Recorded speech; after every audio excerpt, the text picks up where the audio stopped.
दोस्तों, मैं फराज मलिक। हमारे देश की राजनीति में किसी की धार्मिक आस्था को ठेस पहुंचाना ये एक आम बात है। हमारे यहाँ पर कोई भी बात होती है उसमें धर्म का एंगल जरूर ढूंढा जाता है। इन सारी चीजों से अभी तक हमारे शैक्षिक संस्थान जो हैं वो बहुत दूर थे इस गंदी राजनीति से, इस धर्म की राजनीति से। लेकिन अब हमारे शैक्षिक संस्थानों में भी धर्म को लेकर बातें होने लगी हैं।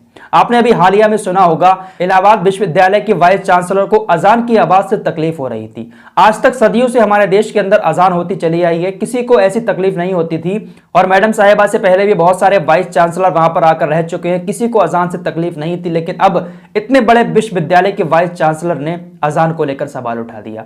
अब ताजा मामला राजस्थान से आया है। राजस्थान की 12वीं क्लास की एक किताब है, उसमें भी इस्लामिक आतंकवाद का जिक्र किया गया है। इस्लाम को आतंकवाद से जोड़ा गया है इस 12वीं क्लास की किताब में। क्या है पूरा मामला, आपको बताते हैं। जयपुर में संजीव प्रकाशन की राजनीतिक विज्ञान की 12वीं क्लास की किताब में कुछ ऐसे सवाल जवाब छापे गए हैं जो सीधे तौर पर इस्लाम को आतंकवाद से जोड़ रहे हैं और सीधे तौर पर यह दिखाने की कोशिश की गई है कि आतंकवादी सिर्फ इस्लाम में ही होते हैं। तो देखिए क्या लिखा है इस किताब में, वो मैं आपको बताता हूं। आपके सामने पूरा किताब का पेज है। इसमें एक सवाल है, इस्लामी आतंकवाद से आप क्या समझते हैं? इस्लामी आतंकवाद से, यार आतंकवाद का क्या मजहब है? अभी तक राजनीति में तो इस शब्द का इस्तेमाल बड़ा जोरों शोरों से किया जा रहा था, इस्लामिक आतंकवाद, इस्लामिक आतंकवाद, पूरी दुनिया गाती रहती है। लेकिन अब किताबों में भी ऐसा कुछ छपने लगा है, ये कहां तक जायज है? लिखा गया है कि इस्लामिक आतंकवाद से आप क्या समझते हैं। इसका उत्तर भी लिखा हुआ है, इस्लामी आतंकवाद इस्लाम का ही एक रूप है। इस्लामी आतंकवाद इस्लाम का ही एक रूप है। इसको आप जरा ठीक से पढ़ लें, आपकी स्क्रीन पर है, पूरा पढ़कर मैं नहीं सुनाऊंगा। इसमें लिखा हुआ है नीचे की एक लाइन, अल्लाह के नाम पर आत्म बलिदान और असीमित बर्बरता, ब्लैकमेलिंग, वसूली, निर्मम हत्याएं, ये सारी चीजें जो है ये इस्लामिक आतंकवाद है।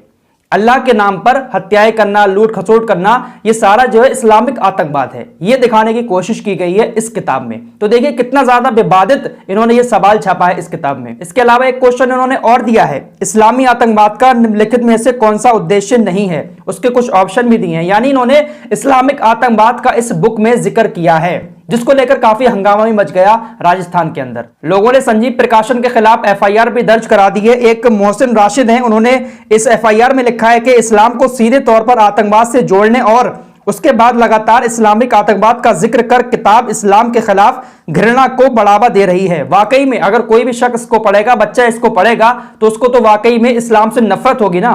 धर्म को बदनाम कर रही है, साथ ही ये मुस्लिम छात्रों और समुदाय को उकसाने के अलावा उनकी भावनाएं आहत कर रही है। बिल्कुल सही बात है। आपको इस तरीके के सवाल डालने की इस किताबों में जरूरत क्या थी? शैक्षिक संस्थानों को तो छोड़ दो इस राजनीति से यार। एफआईआर में यह भी लिखा गया है कि यह मुस्लिम शिक्षकों और छात्रों का भी अपमान है। राशिद ने एफआईआर में किताब लिखने और इसे अनुमति देने के लिए जिम्मेदार लोगों के खिलाफ कार्रवाई करने की भी मांग की है।